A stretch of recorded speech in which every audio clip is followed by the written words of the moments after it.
All rise. He's Mark Skol Jr. And he's Jamal Spencer. Sports Court is in session. On the docket tonight in Sports Court, did the NBA draft get you more excited for the upcoming Pistons season?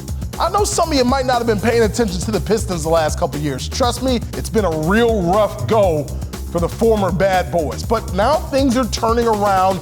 General Manager Troy Weaver is making a lot of heady moves.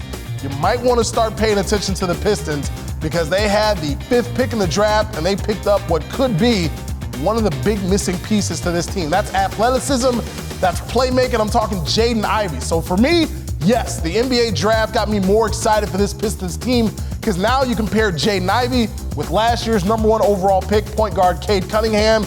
You got a backcourt that the Pistons haven't really had since, you could argue, Lindsey Hunter and Allen Houston. The excitement is certainly there for the Pistons backcourt.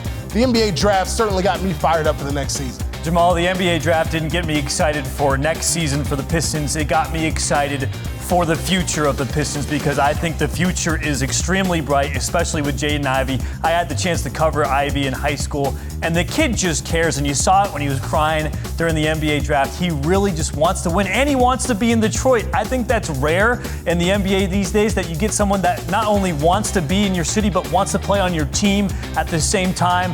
He works incredibly hard. He's got the Kobe MJ mindset where he just is going to outwork everybody, and I think the Pistons fans are going to love that, not just next year, but for many years down the road.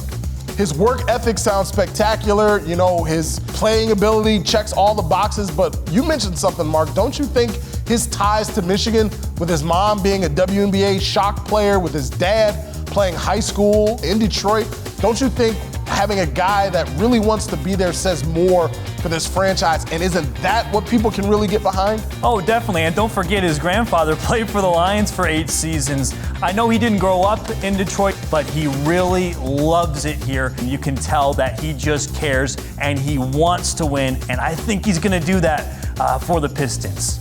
And not to be forgotten, the Pistons were able to make a trade on draft night and get the 13th overall pick. The freshman, the 18-year-old out of Memphis, Jalen Duren, who was the #1 ranked center in the draft. This kid has tons of upside. He can jump out the gym, loves to block shots, works the pick and roll. He's going to make life so much easier for Cade Cunningham, but you don't need him to play 30 minutes right away because the Pistons have some front court depth. It was a home run night for Troy Weaver, and trust me, if you haven't been paying attention to the Pistons for the last couple of years, now's the time to tune in, see what these young guys really have. I know everyone loves the bad boys from the 80s, Isaiah Thomas, Bill Laimbeer, all those guys. I think Cade Cunningham, Jaden Ivey, now Jalen Duren, I think they're all very likable, and the Pistons can become a team that many fans across the NBA, across the country, are going to love for a very, very long time. Now it's up to you. What's your verdict? Head to the 13 on Your Side Facebook page to weigh in, and next week we'll highlight our favorites. Until then, Sports Court is adjourned.